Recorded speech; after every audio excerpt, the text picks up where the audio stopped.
ได้อาทิตย์นึงแล้วเบิ่งลูกแน่เบิ่งลูกแน่เบิ่งฮะโอ้ยสวยอยู่พี่น้องเอ้ยเนาะเป็นผู้หญิงอีกคือเก่าอ๋อเป็นที่ไหนเนาะไผคลอดอยู่ห้องหมอบ่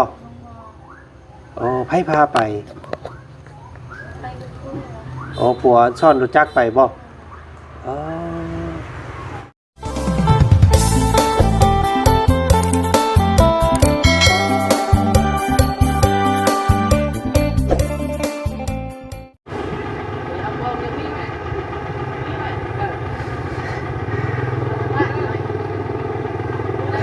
กำลังเบรกกล้วยขึ้นอยู่ทางนั้นพี่น้องเอ้ยเนาะโอ้โดนนานที่บ่ได้เข้ามาเยี่ยมมายามถามข่าวกับครอบครัวหนึ่งพี่น้องเอ้ยเนาะซึ่งอยู่บ้านกระตูบเด้อพี่น้องเด้อเนาะตอนนี้ทางเบาจันพี่น้องเอ้ยเนาะหวนขึ้นเข้ามาเยี่ยมมายามถามข่าวเนาะน้องกระบาลหรือว่าบ่าวตะโลพี่น้องเอ้ยเนาะโอ้เป็นจังไดเลยเนาะพี่น้องเอ้ยลูกเพิ่นคลอดแล้วบ่ว่าซั่นเนาะใส่ดีทักทายสบายดีเนาะพ่อแม่พี่น้องหมู่เพื่อนกันเมื่อสุขูสู่คนเจอกันครับบ่าวจันอีกคือเก่ามื้อนี้เอ้าโอ้อันคืออันนี้แท้นี่พี่น้องเอ้ยเนาะคือมีผ้าห่มผ้าแพร่อยู่ข้างหลังบ้านเพิ่นเนาะน้องกระบาลเอ้ยกระบาลอยู่บ่อ๋ออยู่นี่โอ้ยใส่มาสบายดีเด้เนาะสบายดีเอ้าเจ้าคลอดแล้วบ่คลอดแล้วพี่น้องเอ้ยนี่ใส่โอ้เบิ่งขออนุญาตเด้อโอ้ดอกเพิ่นคลอดแล้วอันนี้เขาได้บ่อันขออนุญาตเข้าเฮือนนี่เด้อเขาได้เนาะฮะนี่อะไรก็ไปห้องหมอโอ้ยเพิ่นพี่น้องไงเนาะเพิ่นคลอดเรียบร้อยนี่ไปคลอดอยู่ห้องหมอผู้หญิงผู้ชายน้องเอ้าผู้หญิงอีกแล้วโอ้ยได้ผู้หญิงอีกแล้วมาได้ผู้หญิงเนาะเจ้านี่เนาะได้จักมือเลยนี่ก็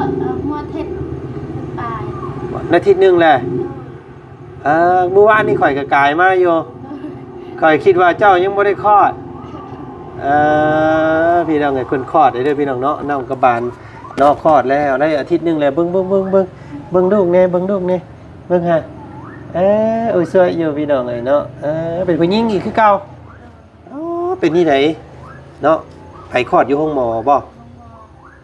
อ๋อไผพาไปไปกับผู้ อ๋อผัวซ่อนรถจักรไปบ่อ๋อออกอยู่ห้องหมอใดมาชมสลาออกอยู่บ้านดงนี้พี่น้องเอ้ยออกง่ายอยู่บ่เป็นที่ไหนง่ายอ่ะโอ้แต่เช้าจนค่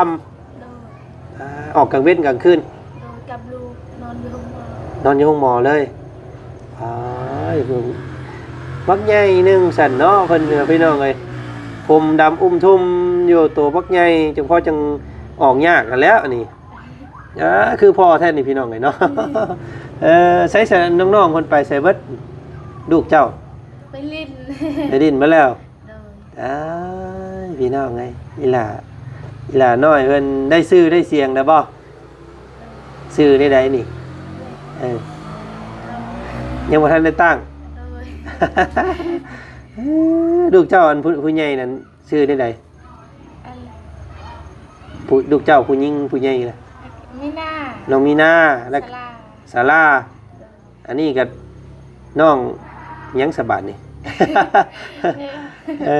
ศาลามีนาศาลาเนาะโอ้อันนี้ฟ้าใสเด้อ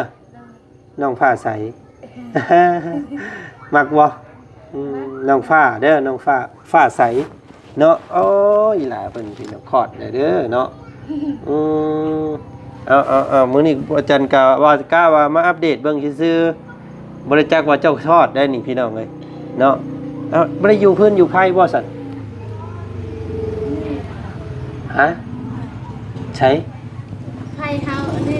แม่นอันแบบเจ้าบ่ได้อยู่หมอกรรมอิหยังบ่เจ้าบ่ได้อยู่กรรมนี่หยังบ่อ๋ออันน่ะอยู่อันน่ะกินยาเย็นเอาบ่ เอาเจ้าบ่ได้นี่นี่เนาะเพิ่นต้มน้ำร้อนอยู่นี่คิดว่าเจ้าได้อยู่เฮือนเจ้าเองนะบ่แม่นเนาะไปได้อยู่ห้องหมอ ไปห้องหมอ เจ็บแฮงบ่ ไปเงี้ย เจ็บอันน่ะกลางคืนคือกลางเว้นตอนเจ้าเจ็บน่ะ กลางคืนเลย กลางคืนเจ็บกลางคืนเนี่ยผัวซ่อนไปเลยออกอันจักโมงบาดนี่ ค่ะประมาณ12 โมง โอ้ประมาณอันน่ะ12 โมงกลางเว้นจังออกขออนุญาตไต่ไฟในพี่น้องไงเนาะ ใช้สะพอมันไปใส่ เอาไปเฮ็ดสวน ยังโมมา เอามาน อนพุ่นเลยบอก บ่ คำเลยจังมาพี่น้องไงเนาะโอ้ระวังเด้อเนาะยันอันน่ะหมอนน้องมีนาน้องซาร่าเพิ่นยันเพิ่นโคมน้องเพิ่นได้หันพี่น้องไงเนาะเพื่อนกับแฟนเติร์ดอยู่นี่พี่น้องกับมุ้ยยังเนาะนี่นี่พี่น้องเลยเนาะอันนี้เบิ่งสภาพเพื่อนชาติเราเด้อพี่น้องเด้อเนาะนี่บ่มีหยังแฟนเติร์ดเนาะมีแต่ผ้าห่มผ้าแพรที่อันอ้ายซื้อให้เห็นบ่นี่หมอนก็ยังคือเก่าหมอนแล้วพี่น้องเอ้ยผ้าก็ห่มแล้วเนาะ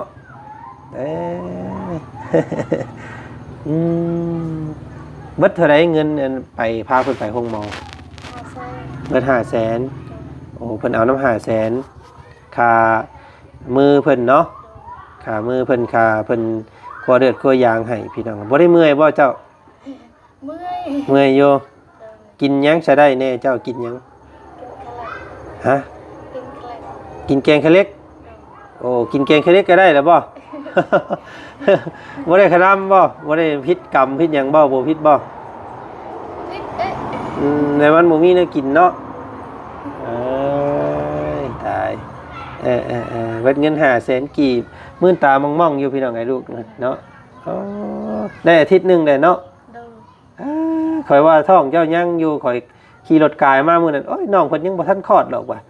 บ่พาแวะหาเพิ่นก็ย่าว่ะเนาะมื้อนี้แวะมาดินน้ำตั้งมุกตั้งใจแวะมาหามื้อนี้พี่น้องก็เลยคลอดแล้วเนาะเป็นนี่ได้ให้บ่กลางคืนมา กินนมเจ้าเองบ่ป้อนข้าวแล้วบ่นี่ เขา เพิ่นกินข้าวแล้ว กินแหละกินเขาได้บ่ โอ้เอาให้กินไว้แท้ ยังน้อยอยู่ก็เอาให้กินแหละอ้ายพี่น้องเอ้ยเนาะนี่ กินแล้ว เอาข้าวยังให้เพิ่นกินนี่ข้าวอันซื้อเอาบ่ ดู โอ้ยกินไว้แท้หาก็ได้อาทิตย์เดียวนึงก็กินข้าวเลยเอาน้ำเลย ใช้เบิ่งอึบขออนุญาตน้ำนี่เจ้าซื้อเอาบ่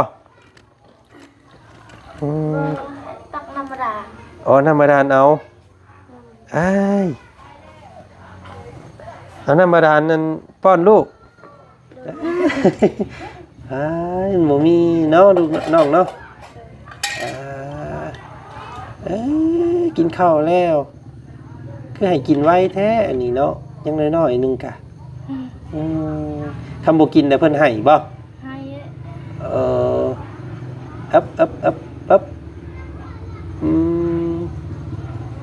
นี่กินข้าวเฉยพี่ยังน้อยๆก็กินข้าว อิ่มแล้ว เราอิ่มแล้วเนาะคำว่าเพิ่นอยากนี่เพิ่นให้เนาะคือพ่อซ้ำพี่น้องไอ้ผู้นี้เนาะ2คนนั้นคือแม่ผู้นี้คือพ่อบ่เด้อผู้นี้พี่น้องเลยก็ได้เห็นลูกเคยตัวสบายนี่เนาะมานจะลูกเคย บ่ได้ลูกกันไผ่น้ำหมูแด้อันนี้พี่น้องเอ้ยน้องกันกระบาลเพิ่นนี่เนาะ เอ้เอ้เนาะเงินคำได้สัญญังอยู่บ่น้ำเจ้ามีอยู่บ่เงิน บ่มี เบิดแหละ เบิด เอ้ยพี่น้องเอ้ยข้าวกินเด้ข้าวสารเด้เบิดแล้วบ่ เบิดเลย ยังเหลือซ้ำนี่ เบิดเลยหมด มืดเลย โดย เฮ็ดที่ได้สิเอาข้าวมาใช้สบัดให้กิน มัน ฮะ มันเข้านะมันเข้า มันเบิดเลยสิไปเฮ็ดที่ได้บัดนี้สิเอาข้าวมาได้ใช้กินสิไปเฮ็ดนี่ได้ เข้า แม่น เฮ็ดนี่บันเงินแม่สานไปซื้อ ไปเฮ็ดไปเฮ็ดเวียกน้ำเพิ่นนี่แหละยืมน้ำเพิ่นสิบ่อ๋อพี่น้องเอ้ยเนาะกระบะมันน้องๆนี่ลูกน้อยเกิดมาเนาะพอก่อนเด้อบัดนี้เด้อมะพร้าวเอาให้เพิ่นใหญ่ซะก่อนเนาะพอแล้วกินเอาซื้อยาคุมมากินเอาเด้อเนาะบัดนี้ชุมเจ้าบ่มีข้าวชุมเจ้าบ่มีเงินเลี้ยงเพิ่นเนาะเพิ่นเกิดมาก็ลำบากแล้วนี่พี่น้องเอ้ยตามองอยู่เนาะข้าวกินก็เบิดแล้วเนาะสิเฮ็ดนี่ได้สิเอาข้าวมาได้ใช้กินบัดนี้ ให้ผัวไปยืม โดยว่าเมื่อเฮ็ดเวียก เพิ่นมาแต่เฮ็ดเวียกแล้วไปยืมเอาเพิ่นได้มื้อเท่าใด แสนนึง มื้อละแสนบ่ไปเฮ็ดเวียก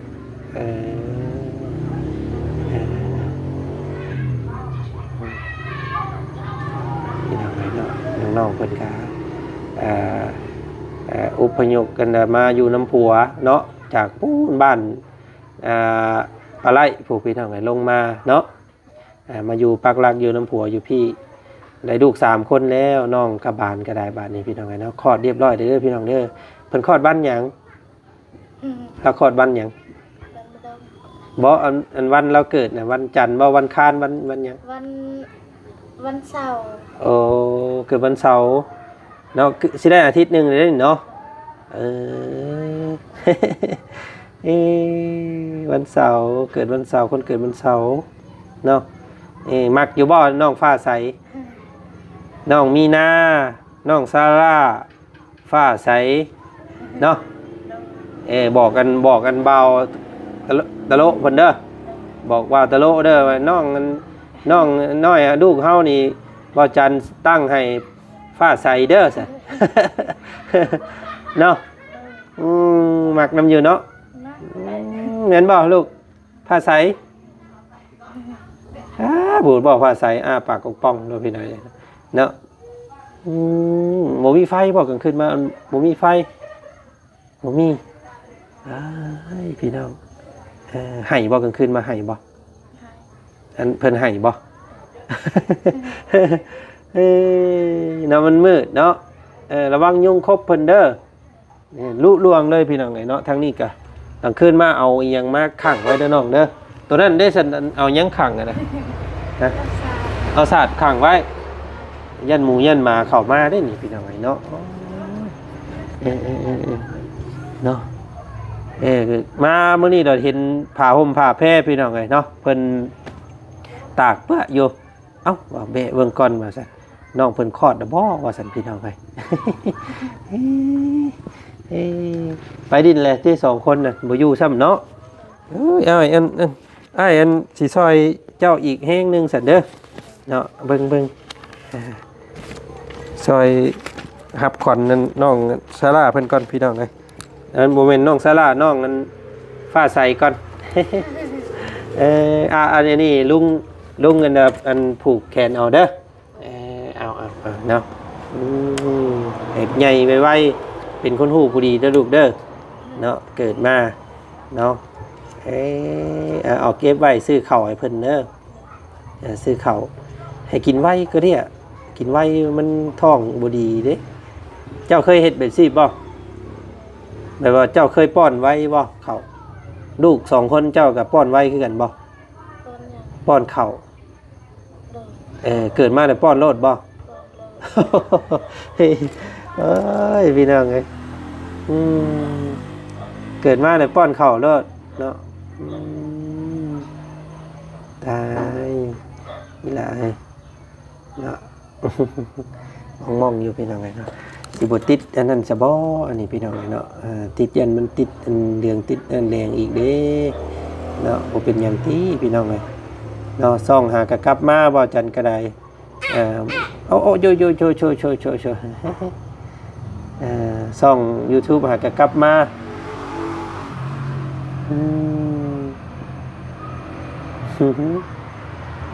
เพลงสำเนาะนะครับสาพี่น้องไงเนาะโมมีอย่างอันสั้นๆเดี๋ยวว่าจันไปเอามีมาให้ก่อนเด้อเอาไว้ต้มกินเด้อกินได้อย่าว่ามีกินได้บ่กินได้ เจ้าคลัมยังในสักคลัมยังบ่ได้อันเพิ่นบ่ให้กินยังในโมมีกินยังกินได้เบิดกินเบิด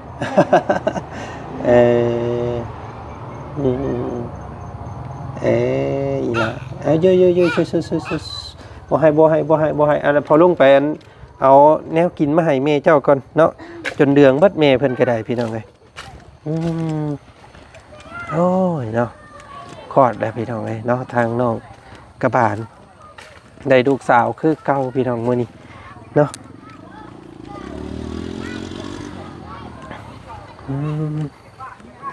ดีใจน้ำเพิ่นพี่น้องไอ้คอด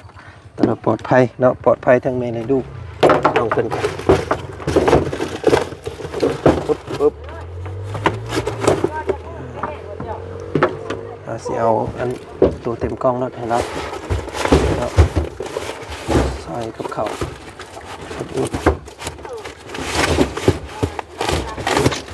ปั๊บ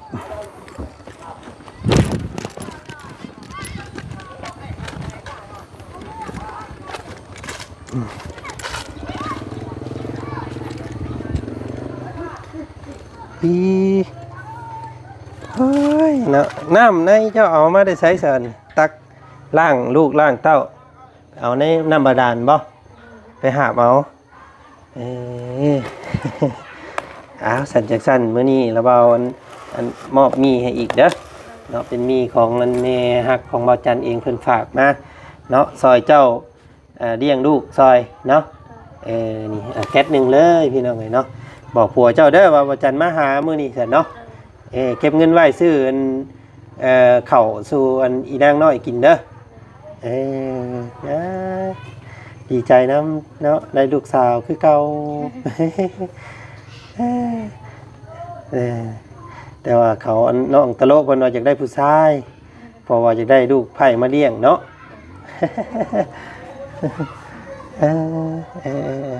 เอาคำเลยมีแต่เอาลูกนอนซะเด้อนอน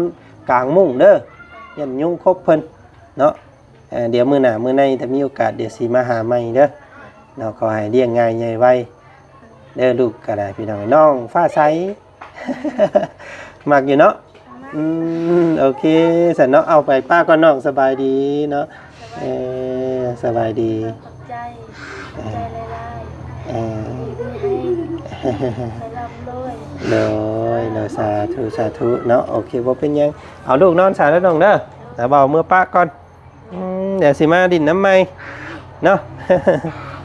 ไปสพี่น้องเลยเนาะก็เรียบร้อยเนาะคลอดปลอดภัยการเป็นอยู่ของเราพี่น้องอันนี้เฮือนเนาะเฮือนน้องเพิ่นกับต่ำๆอยู่ข้างทางนี่พี่น้องเลยเนาะอยู่กันแบบต่ำๆแบบขาดเคินได้พี่น้องเลยเนาะไฟกับบุมีเนาะไฟกับบุมีน้ำกับขาดพี่น้องเนาะเฮือนกับบุมีประตูประต่างเนาะพื้นไฟมืดมัวพี่น้องเลยโอ้ชักเสียจังไหนเนาะจังไหนก็เป็นกำลังแห่งใจให้ทางครอบครัวของน้องกระบาลมื้อนี้เนาะคลอดลูกแล้วพี่น้องเลยเนาะสบายดีเด้อมื้อนี้พี่น้องเลยโอเคเนาะมื้อหน้ามื้อไหนสิแวะกลับมาดินน้ำน้องเพิ่นใหม่เนาะมีหยังซอยเพิ่นได้ก็ซ้ำนี่แหละบ่จันก็ได้พี่น้องเลยเนาะเงินแสนนึงกับมีแก๊สนึงพี่น้องเลยเนาะก็ขอให้น้องเพิ่นเลี้ยงลูกตลอดปลอดภัยเนาะ เป็นคนฮู้ผู้ดีให้กำลังใจน้องเพิ่นพี่น้องเอ้ยเนาะมีลูก3คนแล้ว